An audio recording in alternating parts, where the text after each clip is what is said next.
Assalamualaikum warahmatullahi wabarakatuh. Jom belajar asas bahasa Al-Quran melalui YouTube bersama saya, Ustaz Nur Afeni Mahyudin, dalam siri 1 iaitu haraf. Kita belajar secara ringkasan, insya-Allah dalam siri Express. Express di sini maksudnya ialah kita melihat kepada poin utama saja.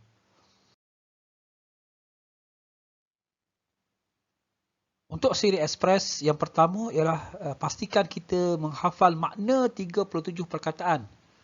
Dan kalau boleh, kalau kita tidak memahami fungsi, kita boleh abaikan terlebih dahulu. Yang penting ialah hafal dulu makna 37 perkataan tersebut. Yang kedua ialah untuk lebih memahami, pastikan kita menonton setiap siri. Daripada siri yang kedua hinggalah siri ke yang 11. Supaya kita lebih memahami perkataan tersebut digunakan di dalam Al-Quran. Jadi insyaAllah dengan kita tengok video secara detail tersebut, kita lebih memahamilah. Yang ketiga adalah sensitif dengan perkataan tersebut bila kita membaca Al-Quran. Jadi kemungkinan sebelum daripada ini, kita baca Al-Quran tanpa memahami makna. Tetapi selepas daripada ini, insyaAllah, 37 perkataan tersebut, kita dah boleh terus mengingati perkataan tersebut. Dengan fasih. Okey, yang keempat ialah, faham fungsi adalah satu kelebihan. Kalau kita dah boleh berjaya menguasai makna 37 perkataan, lepas tu kita boleh memahami fungsi. Fungsi di sini ialah maksudnya macam contohnya ialah baris. Macam haraf jar, baris di bawah. Untuk perkataan selepasnya haraf jazam dan juga nasab, macam mana fi'il mudhari' dijadikan di hujung dia menjadi baris atas dan juga sebagai sukun. Okey, itu satu kelebihan saja. Yang kelima, jika tidak faham, ulangi beberapa kali video, terutama video yang siri yang kedua hingga 11.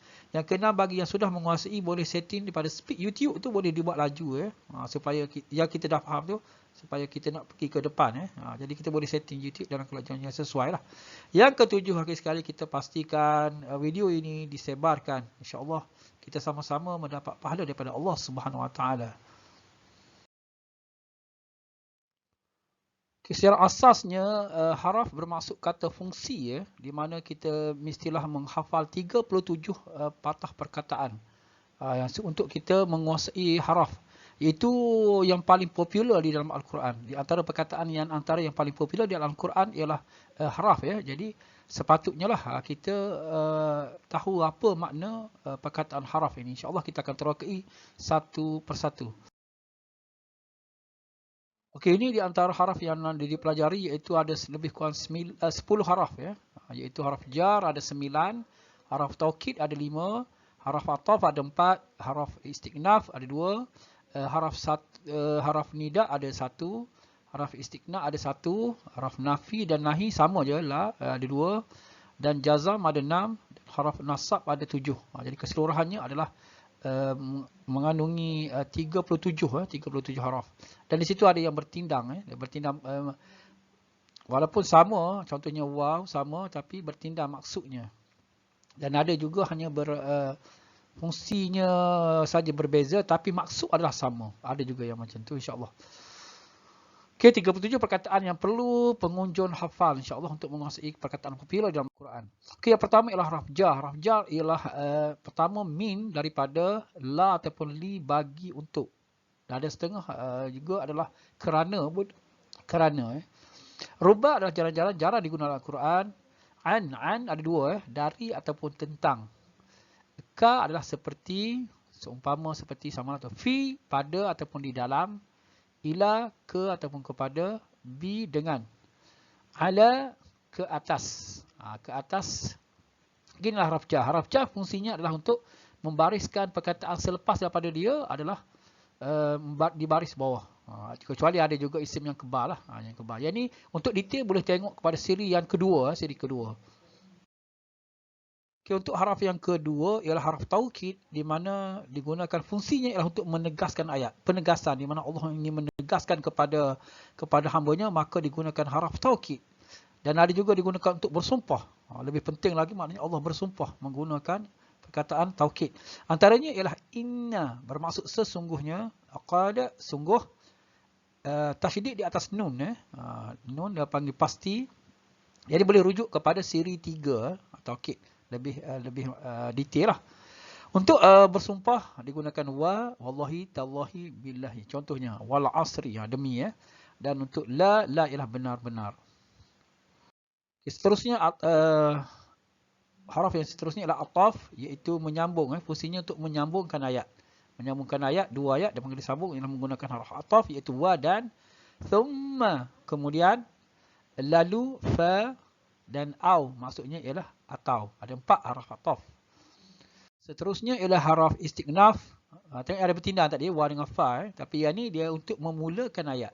Beza tadi untuk sama ayat. Ini untuk memulakan ayat. Dia panggil haraf istiqnaf, iaitu wa dan fa. Seterusnya haraf istiqnaq yang maksudnya ialah untuk mengecualikan.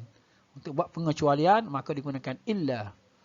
Contoh yang paling yang utama ialah la ilaha illallah. Kecuali Allah. Tiada Tuhan melainkan Allah. Kecuali Allah. Illa melainkan istiqnaq.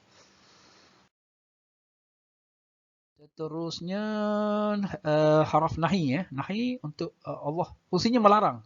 Dalam Al-Quran Allah melarang sesuatu perkara dilakukan, maka Allah Subhanahu Wa Taala akan menggunakan haraf nahi, iaitu la. Jangan Ada yang perkara yang diharamkan oleh Allah menggunakan perkataan nafi. Okey, seterusnya ialah haraf nafi. Nafi ini sama dengan tadi juga nahi, itulah untuk jangan. Yang ini diterjemahkan dengan tidak ataupun tiada. Haraf nafi ini ialah untuk fungsinya menafikan ataupun menidakkan sesuatu perkara. Okey, digunakan di dalam Al-Quran sama juga dengan tadi. Tapi tadi untuk la untuk jangan. Ini beza. Okey, seterusnya haraf nida. Haraf nida ialah Allah Subhanahu Wa Taala ingin memanggil hamba-Nya. Contohnya wahai, ya. Dan haraf nida memanggil, menyeru menyeru. Contohnya ya Bani Israel, ya Adam. Contoh ya Musa. Okey, itu adalah.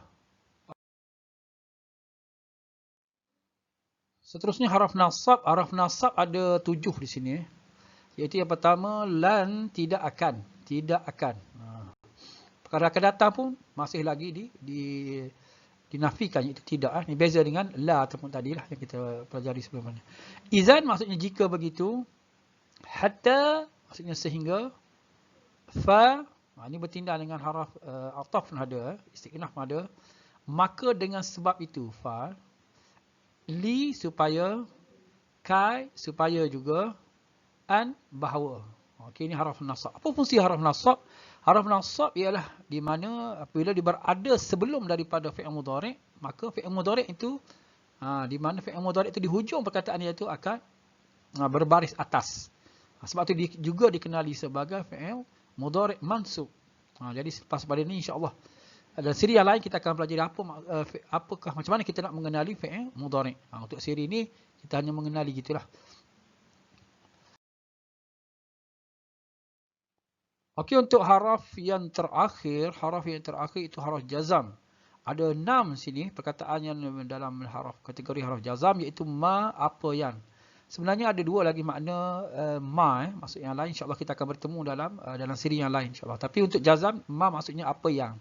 Seterusnya in maksudnya jika, la jangan, li hendaklah, lam belum, dan lam tidak.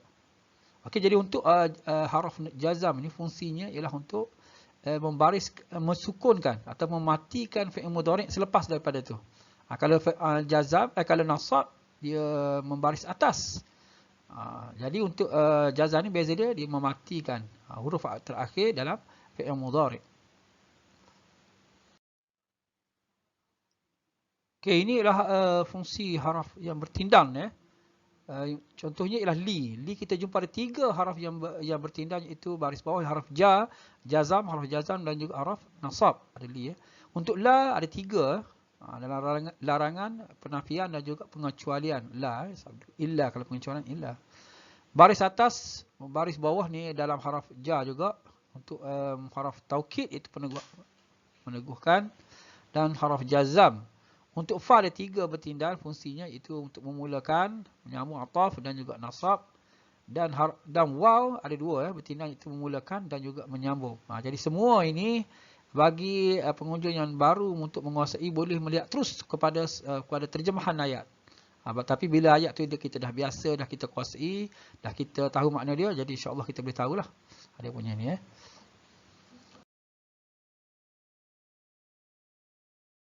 Alhamdulillah, syukur kita kepada Allah Subhanahu Wa Taala kerana kita telah berakhir berjaya menamatkan siri yang ke-11, seterusnya kita berjaya menamatkan penguasaan haraf.